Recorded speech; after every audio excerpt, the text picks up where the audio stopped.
Hello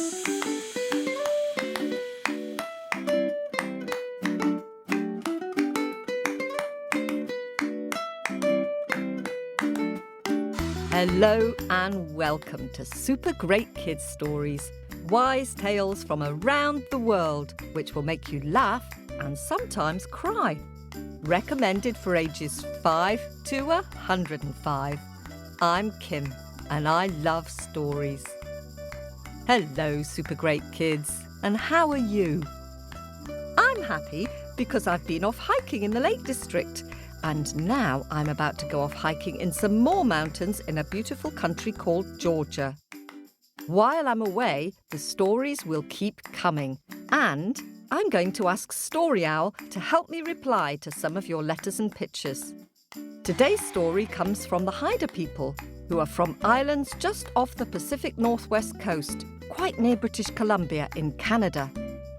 Canada has the longest coastline in the world and is the second largest country in the world. It is seriously huge and has wonderful mountains and wildlife, including black bears. And, as it happens, ravens, which is the bird in this week's story. The raven plays an important role as a trickster in lots of Native American tales. He's a shapeshifter, which means he has magical powers and can change his shape, a bit like the Norse god Loki. I wonder if you can have a think about how many different trickster stories you know, while we have a quick word with the grown-ups. Hello, Super Great Kids. I'm back. I wonder how many trickster stories you could think of. Here's just a few. There's Kojo the rabbit and Djibouti the tortoise from the Brazilian tale about Kibungu the monster. And there's Anansi and the hot pepper soup. Oh, and Anansi and Mrs. Chicken, and Anansi and the tree with the face, and Anansi and the drum of common sense. And there's Coyote and baby turtle, and also Coyote and the big old tree, and Coyote and spider. And I expect there's lots more. I wonder how many you remembered. And now it's time for our story. So, here's comedian and storyteller Tiernan Douieb. Do you like the dark? Some people find the dark a bit scary, but most of us know when it's dark, it's time to go to bed, don't we? There's no point in being awake when it's so dark that you can't see anything and you bump into everything. Can you imagine if it was dark all the time? Not just like in winter where it's a bit dark in the morning and it gets dark early in the evening. I mean all of the time. Every minute of every day, dark. What would you do? The Haida people are from a stretch of islands off the coast of British Columbia in Canada. They have many stories passed down through generations about the raven, a greedy, selfish and mischievous trickster who can also be really helpful.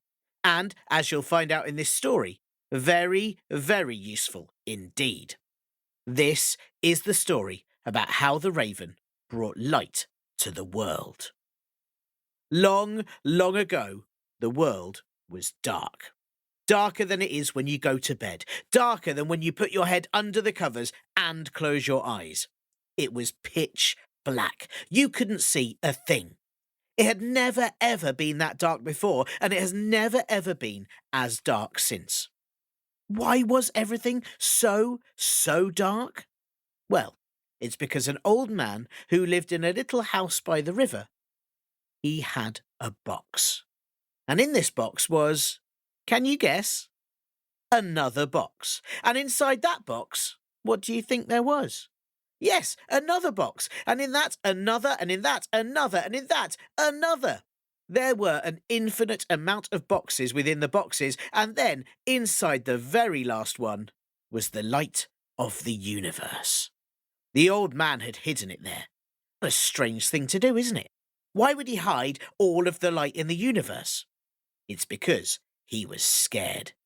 You might be scared of the dark, but the old man was scared of the light. He was scared that if he saw the lands around him, he might find them craggy and grey. What if he saw his family and thought their faces were ugly? What if he saw all the animals and fishes and birds and insects and found that looking at them made him feel sick? So he decided rather than find out and worry that he wouldn't like the look of anything around him, he'd just shut away the light in his box of boxes and boxes, and then he'd never have to worry about it ever again. But of course, that meant the universe was dark, and no one else could see anything either, including the Raven. The Raven was sick of being in the dark all of the time. He couldn't find his food, he couldn't find his chair, and he kept banging his head into all of his furniture. After the billionth trillionth time he stubbed his beak on the table, the Raven decided enough was enough. He was going to have to do something about it. The Raven flew all the way to the old man's hut. It took him quite a while, as he couldn't see where he was going, and he kept bumping into trees and hedges and a cow who got very annoyed about it. When he finally arrived, the Raven used all his trickery and mischief to think of a plan. "What can I do to get the light back?" he thought. He thought and he thought and he thunked and he thinked. And then he had an idea. The Raven had shape-shifting powers, you see. That meant he didn't always have to look like a raven. He could change his shape to look like, well, anything. A shoe, a fish, even a plate of spaghetti if he'd wanted to. But for this plan, the Raven shrunk himself down teeny tiny, eeny weeny, until he was the size of a water droplet. He flew into the old man's hut, and then he hopped up and jumped into a glass of water that was sitting on the table. The old man had a daughter. She, at this moment, was very thirsty, not least because she couldn't find where her water was half the time because it was quite so dark. But she could just sort of make out, on the table, a glass of water. Phew! Just in time, she thought. I am parched. Parched is when you're so thirsty that even the word thirsty just isn't enough. She couldn't see the Raven in there as he was so small and it was so dark, and because she was so parched, she just very quickly picked up the glass and gulp, gulp, gulp, drank it all, Raven included. The Raven travelled all the way down her throat, all the way inside her, and once there, the next part of his plan began. He turned himself into a human baby, being careful to take his time and grow just like babies do. Many, many months later, the old man's daughter gave birth to a tiny baby boy. The old man was delighted, a grandson, and it didn't matter what he looked like as he couldn't see him in the dark anyway. He loved his gurgling baby noises and soft little tuft of hair. And the old man loved being a granddad so much that he let his grandson do anything he liked. One day, when the boy was a bit older, he asked to play with the box of boxes. The old man wasn't sure about this. It was his precious box and his way to keep the light of the universe trapped so he wouldn't have to see what anything looked like. But he loved his grandson and he decided that maybe the boy could open one of the boxes. So the boy did. And then he asked if he could open another one. The old man very uneasily said, yes. And then the boy asked if he could open another, and then another, and as the boy got to the last of the infinite amount of boxes within boxes, the old man begged him, please, please don't open that one. But did the boy listen? No, because he wasn't a little boy at all, was he? He was the Raven. The last box was opened, and light flooded back into every corner of the globe, in every nook and every cranny. The sky was bright with sunshine. The boy turned back into the Raven and flew away holding the box of light in his beak. For a moment, the old man had his eyes closed, so upset that his grandson was actually that trickster. But then, when he opened his eyes, he saw how beautiful his family was. He saw how majestic the mountains were, how sparkling blue the river was, and how wonderful all the animals and fish around him were too. He felt ashamed that he'd been so selfish to stop everyone else from seeing it too. As the Raven flew away, an eagle saw him and swooped in, trying to catch the box of light from his beak. And the Raven tried to dodge him, but the eagle's talons were too strong and knocked the light, causing it to spill into the sky. And that is how we also got the stars and the moon. And that is the story of how the Raven brought light to the world.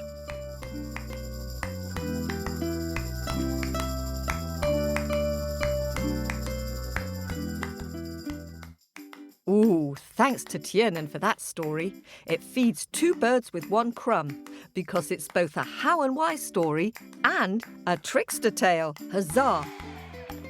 Ravens are a bit like crows, which we heard about in the story from Papua New Guinea, The Crow and the Turtle. But there are some differences. Ravens are a bit bigger, they have a hooked beak, and they make a deeper sound than crows. And crows walk along the ground, and the ravens sort of hop and skip and jump. And in the sky, crows flap their wings a lot, and ravens spread their wings and soar. It's time now for me to dig deep into my bag of happies and say some thank yous. First, I'd like to say a very big thank you to all our subscribers. You're helping us to keep making this podcast. So thanks to all our Patreon and Apple subscribers and our Ko-fi donors. Hello to new Patreon subscribers Rachel and Anna, and to Mum Penny, Olive 8 and Isla, who is 5, from Morrinsville in New Zealand. If you're an Apple subscriber and you'd like a mention, do let us know. If you'd like to give a one-off donation or any amount on Ko-fi, or subscribe to our podcast on Patreon and get to join our Owlets Club and get bonus stories, early access and advert-free, then go to our website on supergreatkidsstories.com. And if you want to subscribe on Apple and also get access to the Owlets Club, go to subscribe in Apple Podcasts. And thank you to Nora from Owensboro in Kentucky for a very kind review on Apple. Nora says she and her family are sharing our podcast with everyone they meet. Oh, thank you for that, Nora. You are a super great fan. Now, you've all been drawing and sending just splendid pictures of our stories to share on our Facebook page. So here's some thank yous to super great kids who've sent in pictures recently. Ezra, who is 7 years old and is from America and lives in Japan, has sent a fabulous picture of the Japanese story Momotaro, the Peach Boy, and the scary Oni. Ezra and her little brother Lincoln, who is 5, were very excited to hear a story from Japan, which they learned in school. Ezra, I really like the amazing energy and the little details, like the pieces of gold and Momotaro's 3 friends, the dog, the pheasant and the monkey. And I love the Oni's blue horns and his spiky yellow hair. I can tell you know the story really well. Just lovely. Thanks so much for sharing this. And Olive, who is 5, has been colouring pictures from the Super Great Kids colouring book with her best friend Henry, who is 4. Olive and Henry live in Los Angeles in California. What beautiful, careful colouring you've done, Olive and Henry.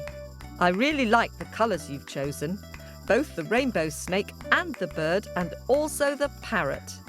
And both the stories you've chosen to colour have birds in them, which is just great because that's our theme at the moment. It looks as if you work together as a team to colour them, which is really great. Teamwork makes the dream work. And Edward, who is 5, from Bishop Stortford in the UK, has painted a very jolly picture of Stick Woman. I particularly like the way you've made the sky all swirly, and the Stick Woman looks so happy because she's tricking the animals. I know it can be harder to get a picture right when you're using paints and a brush rather than crayons or felt tips, so really well done for that. And Yukiaki has sent us a wonderful picture of Momotaro the Peach Boy. He was very excited to hear his favourite Japanese fairy tale on Super Great Kids. Yukiaki, I'm very pleased that you like our version of this story. I love your picture of Momotaro, who is waving a cheery goodbye to the Oni. I like the little details, like the fact that the ogre is holding a Japanese flag, and Momotaro is holding some kibidango or rice cakes. And my favourite bit is the way you've written "Go away, ogres," Oni wa soto, in both English and in Japanese. Very exciting. Thank you. And Nina, who is 7 from Puerto Rico, has shared a wonderful picture of how the snakes got their poison. What a great picture of the young warrior who is pouring out the poison which the snakes are licking up. I particularly love the way you've drawn the poison with a variety of squiggly colours. It makes the poison look powerful and alive. Thank you for sharing this. And Nina says that where her grandmother lives in South Carolina, there are snakes which bite called copperheads. And I've had a look and they look proper scary. Ooh, watch out, Nina's grandma. And Mika from Los Angeles has drawn an engaging picture of Baba Yaga and Masha the Clever. Baba Yaga is sitting down at the loom and weaving. Very clever. I love her long pointy nose and her fun little witchy hat too. And Masha looks almost saintly sitting behind Baba Yaga and watching. I particularly like Masha's eyelashes. And Lily, who is 7 from Miami in Florida, has drawn a fabulous picture of Water Mama. Lily, I really like your Water Mama with her long hair and slightly scary looking face. Really good. Thank you. Glad you like the story. The song is rather creepy though, isn't it? And David, who is 4, has sent a great picture of the 3 Little Pigs story with a house made of sticks, the little pig and the big bad wolf. David, I love your stick house with all the wind on top coming out of the wolf's mouth. And I really like the wolf's green eyes, which are glowing with hunger. Just super great. Thank you for sharing this.